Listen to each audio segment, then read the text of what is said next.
कामचोर देवरानी। एक बार की बात है, सुषमा अपने पूरे परिवार के साथ खुशी खुशी मोहन नगर में रहती थी। उसकी 2 बहुएं थी, पल्लवी और शिवानी। एक दिन दोनों बहुएं रसोई में काम कर रही होती है कि तभी उनकी सास सुषमा उन्हें बुलाती है। अरे बहू, जरा इधर तो आना। शिवानी, जरा जाकर देखना सासू माँ क्या कह रही हैं। दीदी आप ही देख लो ना जाकर, आपको भी तो सुनाई दे रहा है। अरे मैं आटा गूंद रही हूँ ना, तुम चली जाओ। हाँ तो मैं भी तो सब्जी काट रही हूँ ना दीदी। अरे बहू जल्दी आओ। ओह, ये तो जाएगी नहीं, मैं ही जाकर देखती हूँ कि क्या करना है। पल्लवी सुषमा के कमरे में जाती है। जी मम्मी जी, क्या हुआ? शाम को घर पर कुछ मेहमान आने वाले हैं, तो तुम अच्छा सा खाना बना लेना बहू। ठीक है मम्मी जी, आप बता दीजिए क्या क्या बनाना है और कितने लोग आ रहे हैं। सुनील की मौसी जी और उनका पूरा परिवार आ रहा है। कुल मिलाकर 3 लोग और हमें मिलाकर हुए 9 लोग।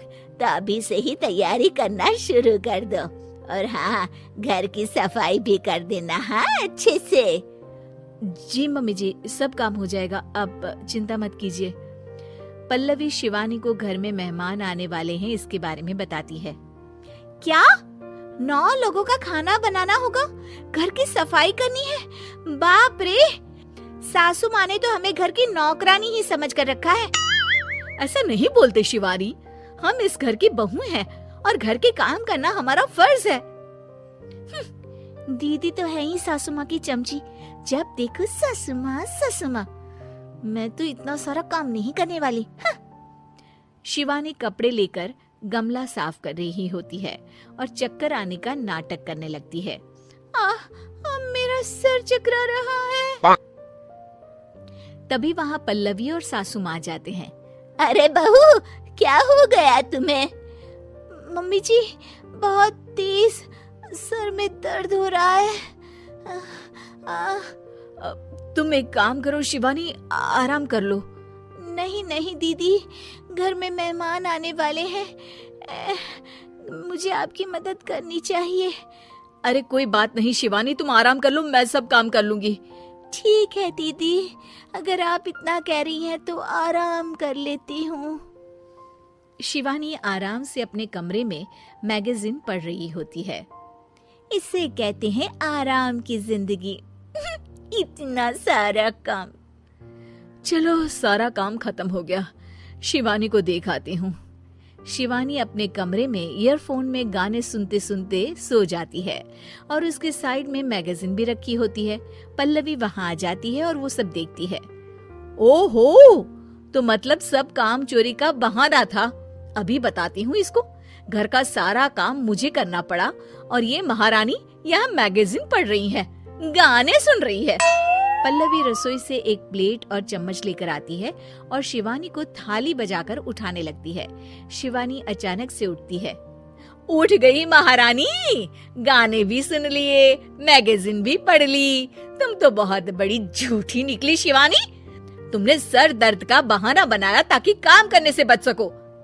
हाँ बनाया बहाना, तो क्या करती, इतने सारे काम करती। मुझे कोई शौक नहीं है चापलूसी का। क्या चापलूसी? तुम्हें लगता है कि मैं सारे काम चापलूसी के लिए कर रही हूँ? नहीं तो क्या। तभी वहाँ सासू माँ आ जाती हैं। अरे बहू, वो लोग बस आने ही वाले हैं, तुम तैयारियां कर लो। जी सासू माँ, तुझे तो मैं बाद में देखती हूँ। सब खाना खाने बैठते हैं और खाना शुरू करते हैं। तभी सुनील की मौसी बोलती है। वाह भाई वाह, खाना तो बहुत ही अच्छा बना है सुषमा जी, एक एक चीज में क्या स्वाद है। ये सुनकर शिवानी मुंह बना लेती है। उसे अपनी जेठानी की इतनी तारीफ रास नहीं आती। आपकी बहुएं तो बहुत ही अच्छा खाना बनाती है। हाँ बनाती तो दोनों ही अच्छा है, पर आज ना ये सारा खाना बड़ी बहू ने बनाया है। छोटी बहू की तबीयत ठीक नहीं थी, सो इसलिए। मानना पड़ेगा सुषमा जी, आपकी बड़ी बहू तो बहुत ही गुणवान है। पल्लवी की तारीफ सुनकर शिवानी को जलन होती है। पल्लवी ये सुनकर खुश हो जाती है और शिवानी की तरफ देखकर उसे चिढ़ाती है। कुछ देर बाद मेहमानों के जाने का वक्त हो जाता है। मौसी जी सबके लिए उपहार लाई होती है। वो सबको शगुन के पैसे देती हैं और अंत में पल्लवी के पास आती है। तुम्हारे लिए शगुन का लिफाफा तो है ही, पर बहू तुम्हें एक और उपहार भी मिलेगा इतना अच्छा खाना बनाने के लिए।